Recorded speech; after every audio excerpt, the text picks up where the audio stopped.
The sky was full of smoke. The air smelled like burning metal and dust. Kayla lay on the rough ground, half buried under fallen trees. Her arms shook. Her white and gold armor was cracked, and one of her legs refused to move. Her breathing was fast, her chest rising and falling too quickly. The last thing she remembered was the human ship crashing through the clouds. Weapons ready, their machines roaring like beasts. Now, she was alone. The battle was over. She had lost. Kayla blinked slowly. Her dark blue skin was scratched and her left eye was swollen. Her people, the Varelians, had always warned her about humans. They are wild. They do not respect life. If they catch you, they will break you. She had heard it all her life, and now one of them had found her. Heavy footsteps came closer. Kayla turned her head with effort. A human in dark armor knelt beside her. His helmet slid back, revealing a tired but calm face. His eyes were a soft brown, not full of anger, but of concern. He held something in his hands, a medical scanner. He wasn't pointing a weapon at her. Still, Kayla panicked. "Please," she said in her language, voice cracking. She raised one trembling hand in surrender. "Don't hurt me. I surrender. Please." The human didn't understand her words, but he understood her fear. He paused, slowly placing the scanner on the ground. Then he lifted his hands, palms open, showing he held nothing dangerous. "It's okay," he said gently. "You're safe now. I'm not going to hurt you."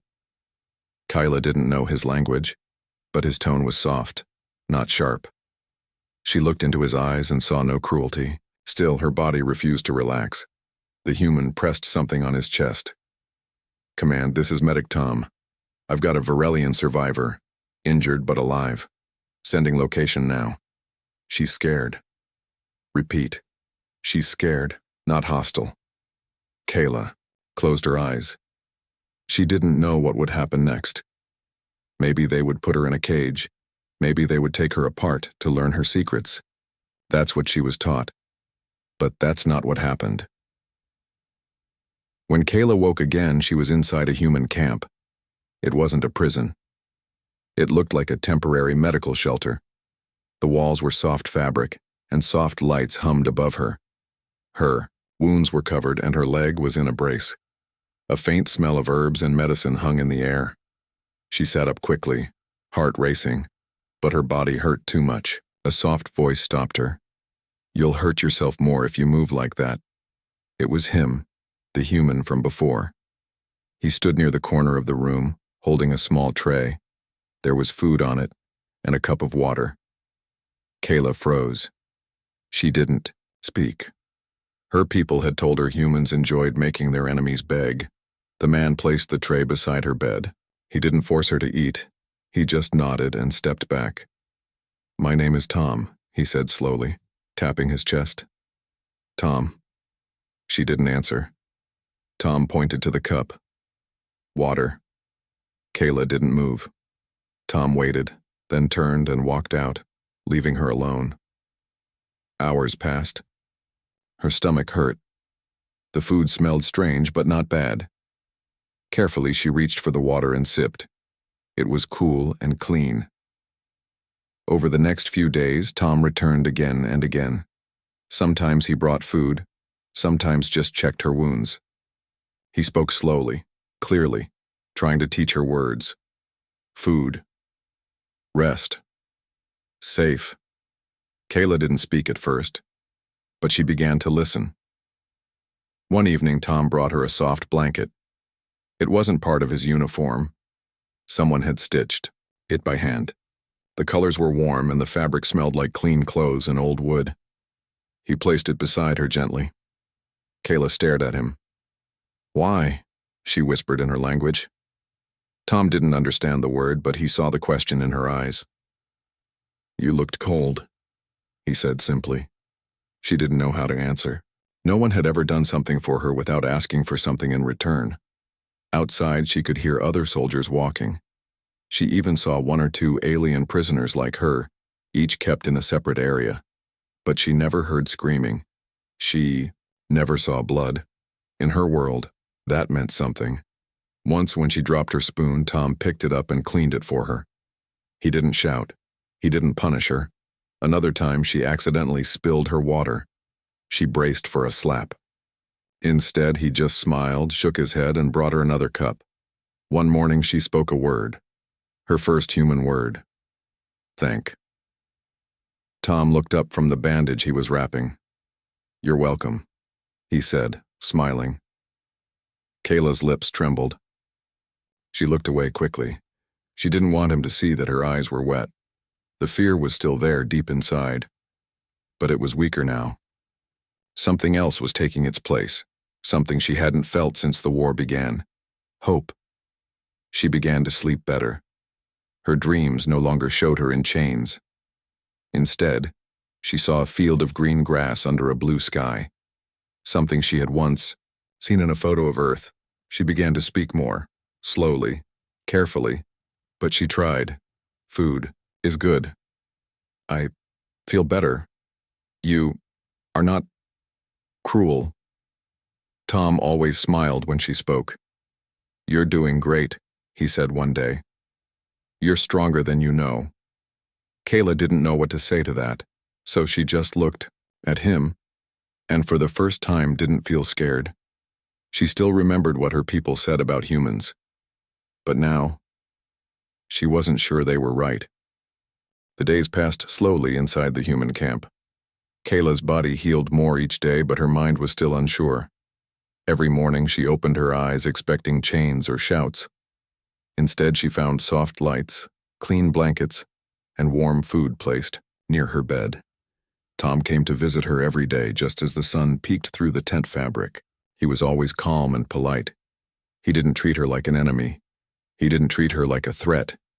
He treated her like a person.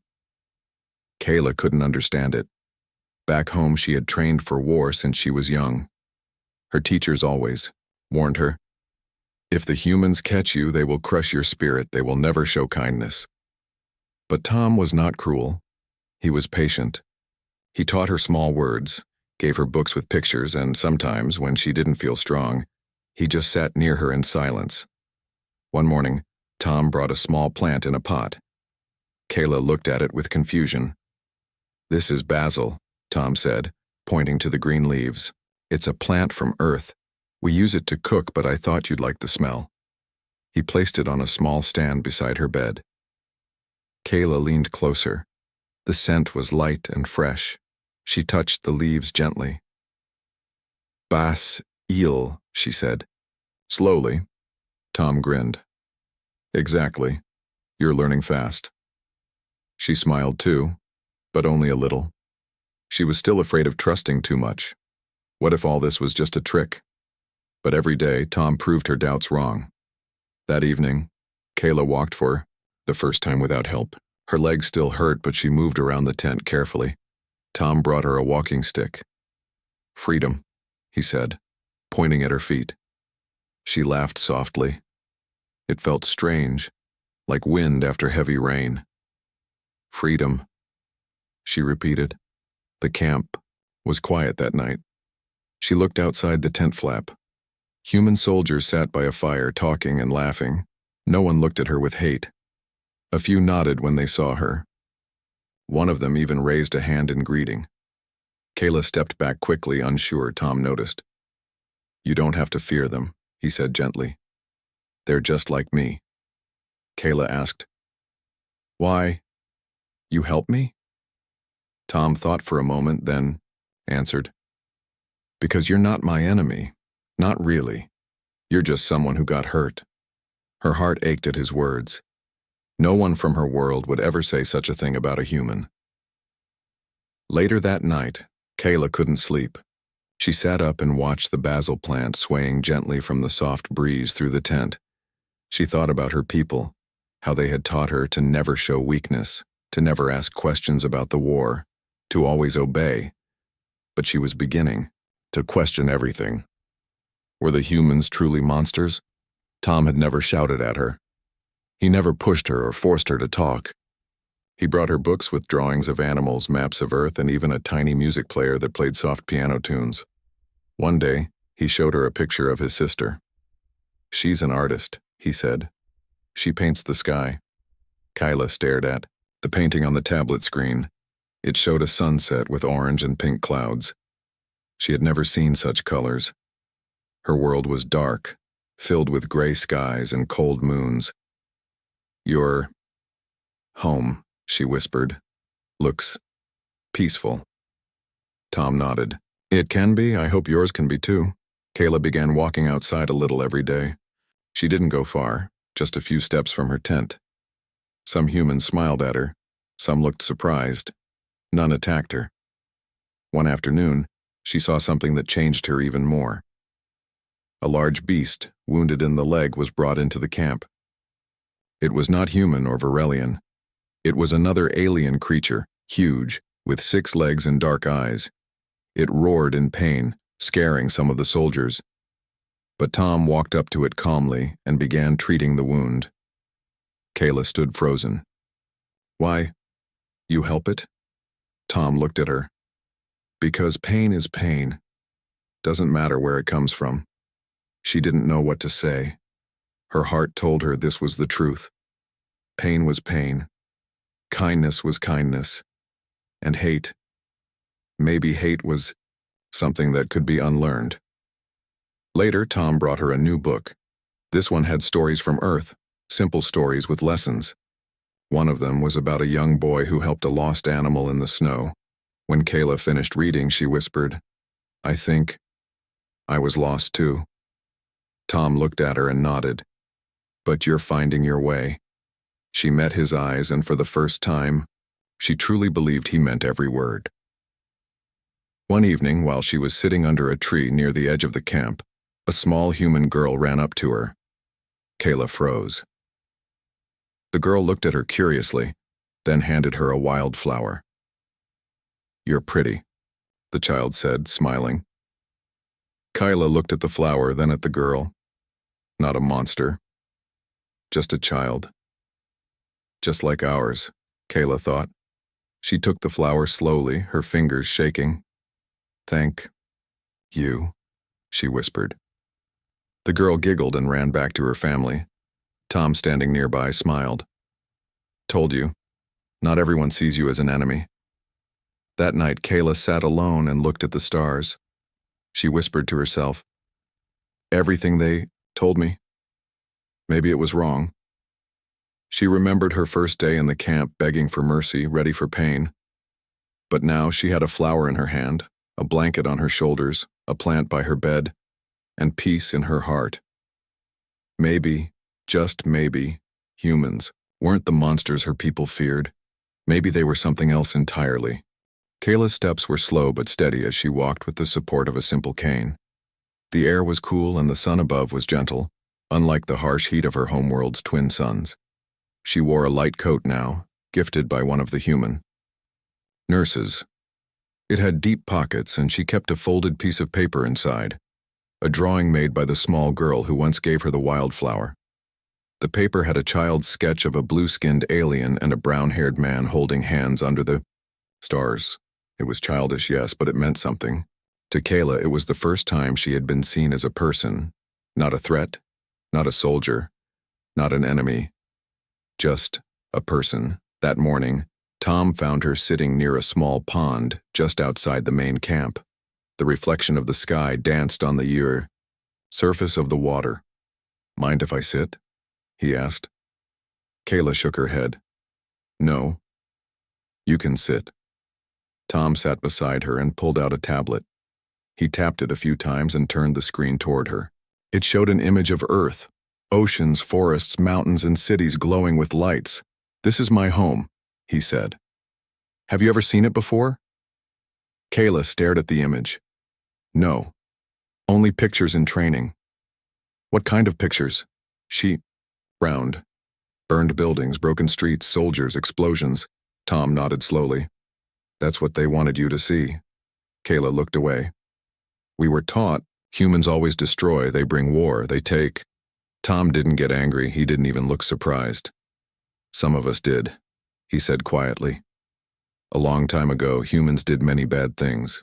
Wars, pain, even to each other. But we learned.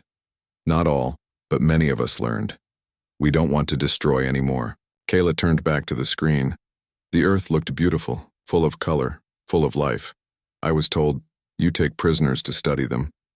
Tom chuckled. You're not in a lab, are you? She smiled a little. No. He pointed at the image, again. That's where my family lives. My mother still grows tomatoes in her garden. My father used to teach music. Music? Kayla tilted her head. Tom opened another file and played a soft tune. It was slow, played by what he said was a violin. The sound was gentle and deep. It made Kayla close her eyes. It reminded her of wind through crystals back on her world, soft, delicate, peaceful. Later that day, Tom brought her to a small learning room inside the camp. It had tables, a few books, and some screens. He had started inviting her to small lessons, simple history talks, and cultural exchanges. There were a few other aliens in the class, some she recognized from different species. All of them once feared humans, and now they sat together learning the same things. Tom taught them Earth's history. He didn't hide the mistakes. He spoke of wars, hunger, and even destruction. But he also told stories of peace, of people rebuilding cities, sharing food across planets, and helping strangers. Kayla listened closely. One story stood out to her. It was about a human named Sarah who saved a group of alien children during a fire on a space station. She didn't know them. She didn't even speak their language, but she ran into the flames to carry them out one by one. She lost her life, Tom said softly, but she saved theirs, not because they were human, but because they were alive. Kayla's eyes burned with emotion. She remembered her people's stories, where aliens were the enemy and humans were dangerous. But now, sitting in a room full of peace, she began to ask herself deeper questions. What if we were wrong? Later that evening, Kayla approached Tom with a notebook in her hand. She had drawn something inside, simple shapes and symbols from her language mixed with Earth letters. Tom looked at the page and smiled. You're teaching me now? Kayla nodded. You learn about me, I learn about you. He grinned. Deal. From that day forward, they shared lessons. Kayla showed Tom Varelian words, culture, and even food recipes that could be made with Earth ingredients. In return, Tom shared human books, music, and games. One day, Kayla asked him a serious question. If I returned to my people, would they believe me? Tom's smile faded a bit. I don't know. But truth is truth, even when others don't want to see it. She nodded slowly. I want them to see what I saw. The camp had changed for Kayla. She was no longer just a visitor. People waved at her, shared stories, even sat with her. During meals, some of the soldiers told her about their families. Some asked about hers. It felt strange, but good. Kayla still missed her home. But now she also began to feel something unexpected. She didn't want to leave just yet. One afternoon, a small fight broke out near the edge of the camp. A few prisoners argued over food. Voices were raised. Anger spread. Kayla stepped forward, but Tom got there first. He stood between the two aliens, holding up his hands. No more shouting, he said firmly. You both get the same. We don't treat anyone as less here. The two prisoners looked at each other, then at Tom. They calmed down and walked away. Quietly, Kayla stood nearby, watching. You could have let the guards handle it, she said. Tom turned to her. Sometimes, just listening is enough. Kayla smiled. You are strange. Strange good or strange bad? Strange good. They both laughed. That night, Kayla sat in her tent looking at the stars. She wrote a message in her notebook. It was short but powerful. I came here as a prisoner. I was ready to hate. But I found peace. I found kindness. Humans are not what we feared. Maybe we are not what they feared either. She didn't know when she would send the message, but she knew deep in her heart that she had to. She had to let others know. Because the truth was clear now. Humans weren't the monsters. The peace in the camp was strong, but it was not permanent.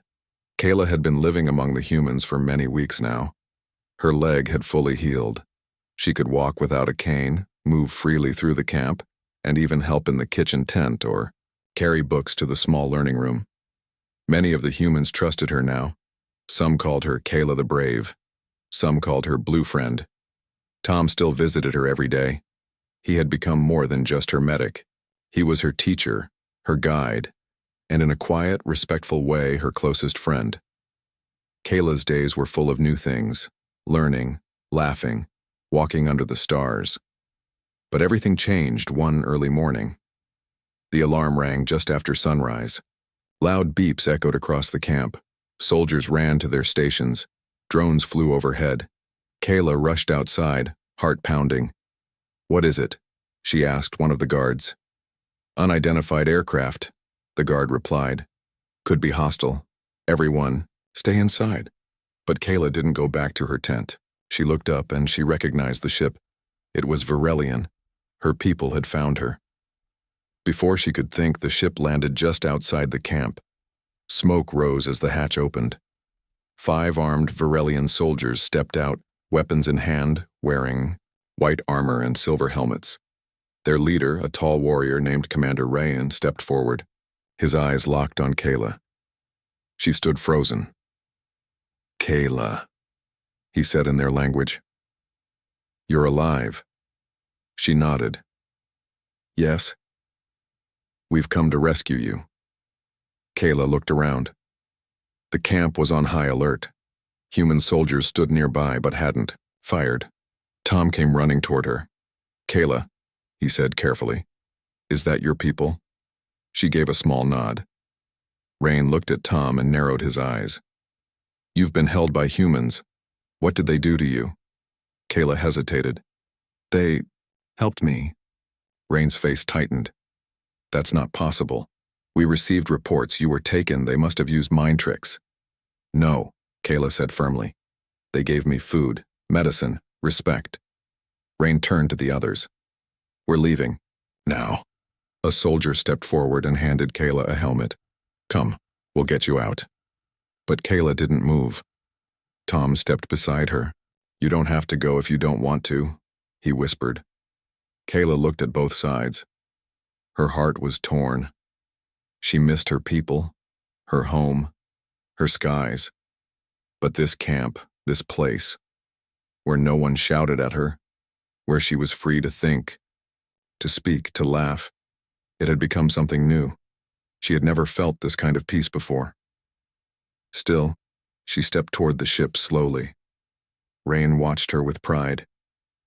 "You made the right choice." But just as she neared the ship, another Varelian soldier raised his weapon, pointing it not at Kayla but at Tom. Her eyes widened. "No. He's a threat," the soldier said. "He's too close." "He saved me," she shouted. "He's human," the soldier replied coldly. Kayla's heart pounded. She stepped between the soldier and Tom, her arms spread wide. "Lower your weapon," she demanded. The soldier didn't move. Rayan frowned. "Kayla, step aside."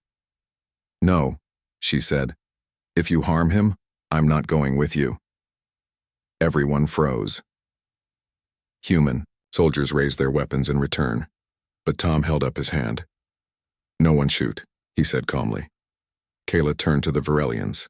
"You taught us that humans were cruel, but I lived here. I saw with my own eyes that is not the truth." Rayan stepped forward. "You were our best scout. You were loyal." "I still am loyal," she said, her voice shaking, "but not to lies." One of the Varelians lowered his gun first, then another. Rain looked uncertain. Tom finally stepped forward slowly, showing empty hands. "We don't want to fight. Take her, if she wishes to go. But don't bring violence to this place." Kayla's eyes filled with tears. "You are not my jailers," she said to the humans. "You gave me freedom. You gave me the chance to learn truth." She turned back to Rayan. "If you want me back, you must let me speak. Let me tell our people what I saw here. Let me speak without being silenced." Rain's lips tightened. That is not how the council works. Then maybe the council is afraid of the truth, she said. Silence hung in the air like a stone. After a long pause, Rain finally said, "Fine, you may stay, for now. But your decision will be questioned." Kyla nodded. "Let them question. I will answer." Rain turned and walked back into the ship. One by one, the other soldiers followed. Before leaving, one turned to her and whispered, "Be careful. The truth is dangerous." The ship rose into the sky, fire bursting from beneath, and then disappeared into the clouds. Kyla stood still, breathing hard. Tom placed a hand on her shoulder. "You didn't have to protect me." She looked at him with soft eyes. "Yes, I did." That night the camp returned to normal. But something inside Kayla had changed forever. She wasn't just a guest now. She wasn't a student or a survivor. She was a bridge between two worlds. The others in the camp looked at her with new respect. Some came to thank her. Others asked questions about her people. Kayla answered all with patience. She spent the evening writing a long message in her notebook. It was a letter to her people written in both languages. The humans did not chain me. They fed me. They healed me. They gave me space to breathe. I saw no monsters here. Only people. Kind, flawed, strong people. Just like us. Later, under the stars, she sat beside Tom again. "You were brave," he said. She smiled. "I was scared." Being scared and still doing the right thing, that's real bravery. Kayla leaned back and looked up at the stars. "They came to take me back," she whispered. "And you chose your own path," Tom replied. "Yes." She looked at him. "Because you showed me that truth is not in stories. Truth is in what we do." He nodded. "And what we do next?" She took a deep breath. "We tell more truths." The next morning came with silence. Not fear, not confusion, but peace. The human camp was quiet and calm. Birds from the nearby forest sang gently. Cool air blew through the tents, carrying the scent of earth food and wildflowers. Kayla woke, early and dressed in the same light coat she had worn since healing, but today she pinned something new to her chest, a small badge Tom had given her. It was shaped like a circle with a leaf inside. "This is a symbol of peace," he had told her. "It means you are part of something better." Kayla looked at herself in the mirror. Her reflection had changed, not just her body but her eyes. They no longer held fear. They held something new. Strength, understanding, and purpose. Later, Tom met her at the camp's outdoor training area. "Morning," he said. "Good morning," she replied, smiling. He held out a tablet. "I read your letter, the one you wrote for your people. That was powerful." "I only wrote the truth," she said. "I know," he said, "but truth can change the galaxy." Kayla nodded slowly. "I want to send it to both sides, to my people, and to yours." Tom looked surprised. "To Earth too?" "Yes. If peace is to grow, both must understand each other." He smiled wide. "Then let's do it." Together they walked to the communication center in the camp. The officers there agreed to help. With a few taps and codes, Kayla's message was sent, not just to the Varelian Council, but also to the Earth Diplomacy Network. The message was simple. "I was once afraid of humans. I believed they would hurt me, but they gave me help, not pain. I learned that kindness exists on both sides. We are not enemies by nature, we are only strangers. And strangers can become friends if we try." Days passed. Then one morning, a message came back. Not from the Varelian Council, not from Earth's leaders, but from a small learning center in the Varelian city of Ureth. It was from a group of young students who had read Kayla's message. Their reply read, "We never heard your story before. Thank you for sharing. We want to learn more about humans. Please send us stories, music, and pictures of their world.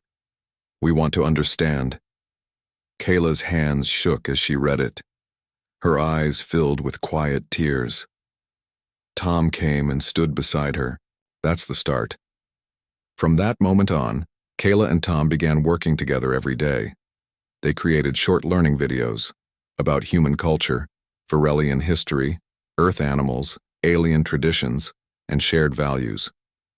They recorded interviews with others in the camp, both human and alien, who had once been afraid but now worked side by side.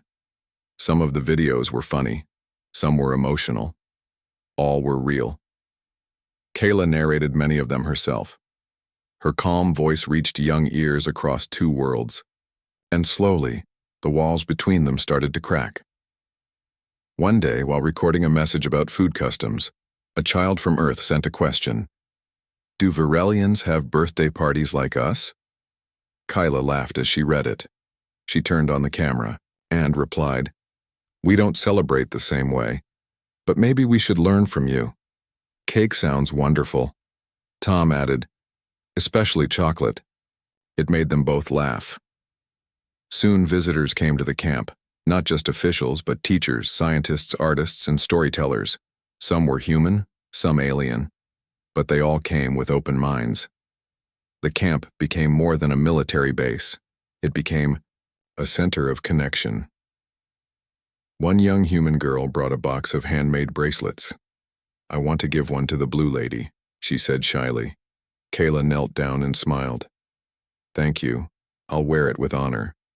One evening, while the sun was setting, Kayla stood before a gathering of both humans and aliens. The sky was painted with soft gold and purple. A gentle wind rustled the leaves. She stood on a small platform and spoke clearly. I once begged for mercy because I thought humans were cruel. But mercy was given, even when I didn't expect it. And that showed me something important. That fear comes from not knowing each other. She looked around. You don't have to be from the same world to understand someone. You only need to listen and care. The crowd clapped. Some cheered. Others had quiet tears in their eyes. Tom smiled from the side. That night, she sat by the fire with him. You've changed everything, he said. Kayla shook her head. No, I only showed the truth. The truth changed everything. He nodded. So, what now? Kayla looked up at the stars. We build something better, she said. Together, weeks turned into months, and Kayla's story spread far beyond the camp. Other Varelians who had doubts began to speak out. Some came forward to share their own stories. Some even visited human camps to see the truth for themselves. Peace talks began in small rooms, not big halls. But they started, and that was enough. Kayla never forgot her first day at the human camp, the way she had cried out, begging for mercy, certain that pain was coming. But no pain came, only care, only a human hand, steady and kind, offering help instead of harm. And now, when she stood in front of new faces, teaching both children and adults, she always ended her lessons with the same words. I begged for mercy and fear, but what I received was kindness. And from that I learned, humans are not the monsters we feared. They are something far more powerful. They are capable of peace.